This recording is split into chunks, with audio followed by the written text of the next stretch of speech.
புதன்கிழமை மதியம் சந்தாபுரா ரயில்வே பாலம் அருகே கண்டெடுக்கப்பட்ட ஒரு சூட்கேஸில் கொலை செய்யப்பட்ட பெண்ணின் முகம் பற்றிய ஒரு பயங்கரமான கதை இருந்தது. அதில் பாதிக்கப்பட்டவர் பற்றிய எந்த துப்பும் இல்லை. நீல நிற டிராலி ஓடும் ரயிலில் இருந்து விழுந்ததாக நினைத்த பயணிகள் பையின் ஜிப்பரில் இருந்த கிழிசல் வழியாக ஒரு பெண்ணின் முகம் எட்டிப் பார்ப்பதைக் கண்டு மயக்கமடைந்தனர். பெண்ணின் உடல் தெற்கு பெங்களூருவில் உள்ள ரயில் தண்டவாளத்தின் அருகே வீசப்படுவதற்கு முன்பு சூட்கேஸில் அடைக்கப்பட்டது.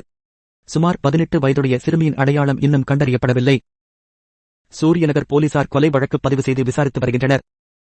போலீசார் கூறுகையில் சிறுமி கழுத்தை நெரித்து கொல்லப்பட்டதாக சந்தேகிக்கப்படுகிறது. அவரது உடலில் எந்த காயங்களும் இல்லை. அடையாள அட்டையும் இல்லை. அவரது புகைப்படங்கள் நகரம் முழுவதும் உள்ள அனைத்து காவல் நிலையங்களுக்கும் அனுப்பப்பட்டுள்ளன. நண்பகல் நேரத்தில் பாலத்திற்கு அருகில் உள்ள ஒரு சூட்கேஸில் இருந்து பெண்ணின் முகம் தெரியும் என்று ஒரு வழிப்போக்கரிடமிருந்து தகவல் கிடைத்ததாக ஒரு மூத்த போலீஸ் அதிகாரி தெரிவித்தார். பாலத்திலிருந்து சில மீட்டர் தொலைவில் ஒரு நீல நிற சூட்கேஸை போலீசார் கண்டுபிடித்தனர். ஆரம்பத்தில் குப்பை சேகரிப்பாளர்கள் சூட்கேஸை கண்டுபிடித்து அதில் ஏதேனும் மதிப்புமிக்க பொருட்கள் இருக்கிறதா என்று எடுக்க முயன்றதாக போலீசார் தெரிவித்தனர். அந்த பெண்ணின் முகத்தைக் கண்டவுடன் அவர்கள் அந்த இடத்தை விட்டு ஓடிவிட்டனர். சிறிது நேரம் கழித்து ஒரு வழிப்போக்கர் சூட்கேஸைக் கண்டு அதன் அருகே சென்று அந்த முகத்தைக் கண்டார். அவர் உடனடியாக போலீசாருக்கு தகவல் அளித்தார். முதன்மை விசாரணைகளின் அடிப்படையில் புதன்கிழமை அதிகாலை ரயிலில் பயணித்த ஒருவர் சந்தபுரா பாலத்திலிருந்து சூட்கேஸை வெளியே தள்ளியதாக சந்தேகிப்பதாக ஒரு மூத்த அதிகாரி தெரிவித்தார்.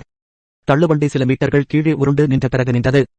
தள்ளுவண்டி ரயில் பாதையில் இல்லாததால் அவர்கள் வழக்கை எடுக்கவில்லை என்று ரயில்வே போலீசார் தெரிவித்தனர். The Times of India